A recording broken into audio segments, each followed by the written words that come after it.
sir and welcome. Hi thank you so much. Congratulations, आपका new song candy है तो बहुत ज़्यादा लोगों को पसंद आ रहा है और सब इस पे बीट कर रहे हैं। आप क्या कहना चाहेंगे इस सॉन्ग के बारे में?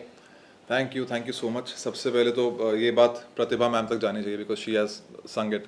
और जो कंपोज़र हैं और जो प्रोड्यूसर्स हैं they made it with so much of love. तो ये उनके लिए बहुत बड़ी बात है और मेरे लिए भी of course I am a part of that team. तो बहुत खुशी की बात है, लोगों को पसंद आ रहा है कि बहुत ही प्यारा सा रोमांटिक सा मेलोडियस सा ट्रैक है, लोगों तक पहुंच रहा है। एंड थैंक्स टू यूट्यूब, क्योंकि पहले हम सिर्फ टीवी पर डिपेंडेंट होते थे कि चलेगा तो कोई देखेगा या नहीं, but because of these platforms अभी मेरे ख्याल से रीच बहुत ज़्यादा हो गई है। So thanks to all the fans and everybody who is viewing it and loving it. Sir song की स्टोरी बहुत ज़्यादा मतलब एकदम क्यूट सी एक लव स्टोरी होती है ना, वैसे बहुत प्यारी थी। तो आप स्टोरी के बारे में क्या कहना चाहेंगे? मतलब स्टोरी आपको पर्सनली कैसे लगी?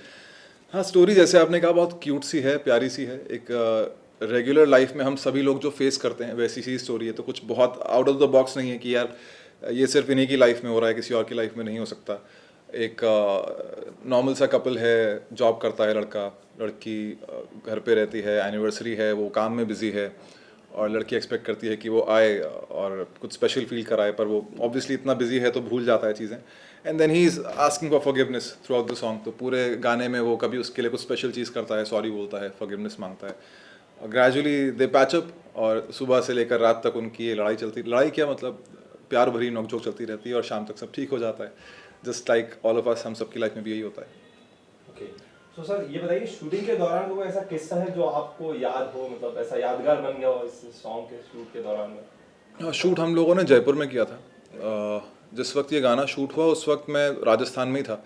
आई was shooting for my travel show Safarnama का सीज़न 2 आने वाला है, तो this time we are covering Rajasthan, तो वही शूट करने गए हुए थे। मैं जोधपुर में था और बाय चांस ऐसा हुआ, पहले लोकेशन मनाली होने वाली थी, फिर जयपुर हो गई, तो उन्होंने बोला कि जयपुर में शूट है। I was more than happy. Jaipur गया, वहाँ पे शूट किया और आउटडोर हमने बहुत किया, तो मार्केट प्लेस में शूट करने में बड़ा मज़ा आया। इशिता इज़ अ ग्रेट को एक्टर, तो उसके साथ भी एक ऑर्गेनिक सी केमिस्ट्री हमारी बनी साथ में। सेकेंड डे हम लोग किशनगढ़ गए थे शूट करने के लिए। It's around 100 kilometres from Jaipur, और ड्राइव करके वहाँ पहुँचे। शाम को 7 बजे के आसपास हमने वहाँ शूट करना शुरू किया।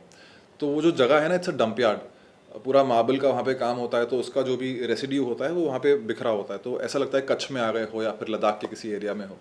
तो जनवरी में ठंड भी इतनी थी कि उसी तरह का मौसम भी था, 2 या 3 डिग्री के आसपास टेम्परेचर था और बहुत तेज़ ठंडी हवाएं चल रही थी। And we were wearing minimalistic clothes. मेरा इतना पतला सा शर्ट था और इशिता ने एक ड्रेस पहनी हुई थी, तो it was getting difficult for both of us, पर वी मैनेज्ड। और जो गर्मी की फील देनी थी जयपुर की वो हम दे पाए, I hope. But the team is so good, बहुत मज़ा आया काम करके वहाँ पे। सो सर जैसे सॉन्ग का नाम है कैंडी है तू, तो आपकी जो ऑडियंस फैंस फैमिली से सॉन्ग देखने के बाद की कहते यही कहते हैं कि बड़ा चंगा काम किता सी, और यही कहते हैं कि बहुत जो लोगों ने मेहनत की है वो दिखाई दे रही है। गाना बहुत प्यारा है और एज अ कपल बहुत प्यारे लग रहे हो साथ में दोनों। तो ज़्यादातर लोग यही बोल रहे हैं अभी तक तो, और आई होप सच ही बोल रहे हो, क्योंकि हमने तो बहुत मेहनत से बनाया है, बहुत प्यार से बनाया है, गाना बहुत प्यारा है और लोगों तक, जितने लोगों तक पहुंच पाए उतनी अच्छी बात है। क्या बात है। अगर सर सॉन्ग के अलावा बात करूँ तो आपको रियलिटी शोज अगर कोई ऑफर हो तो क्या आप करेंगे, और वो कौन सा रियलिटी शो होगा जिसमें आप जाना बेहद पसंद करेंगे? रियलिटी शोज़ का जो कॉन्सेप्ट है वो मुझे जितना याद है कि स्कूल के टाइम पे मैं रोडीज़ बहुत देखता था। तभी तभी नया नया शुरू हुआ था, तो रोडीज़ का बहुत शौक था। मुझे याद है वीकेंड पे हम लोग वेट करते थे कि आज एपिसोड आएगा, रघु राजीव आएंगे। तो वो एक अलग एक्साइटमेंट होती थी रियलिटी शोज़ की, बट ग्रेजुअली वो किसी ना किसी रीज़न से कम होती चली गई। आज के टाइम की अगर मैं बात करूँ तो एक रियलिटी शो जिसमें मैं पार्टिसिपेट करना चाहूँगा इफ़ गॉड विल्स, वो रहेगा खतरों के खिलाड़ी, क्योंकि वो कहीं ना कहीं मेरी पर्सनालिटी से मैच करता है। अदरवाइज़ मैं बहुत बोरिंग हूँ, बिग बॉस या रोडीज़ के लिए बहुत ज़्यादा बोरिंग हो जाऊँगा। बट खतरों के खिलाड़ी में एडवेंचर है, you get to grow, you get to evolve in terms of proving yourself, और अलग अलग चीज़ें करने को मिलती हैं। तो मेरे ख्याल से मैं वहाँ पर जाना चाहूँगा अगर कभी चांस मिलता है तो। एंड सर मैं बात करूँ अब आपके जर्नी की, तो आपकी जर्नी बताइए सर, कैसे शुरू हुई और आज एक सक्सेस हैंडसम मुंडा हमारे सामने बैठा है। अरे भाई थैंक यू। जर्नी के बारे में बताइए जी, सबसे पहले तो सक्सेस का तो मैं यही बोलूँगा कि ग्रेजुअली ना टाइम के साथ साथ उसकी डेफिनेशन मेरे लिए चेंज हो गई है।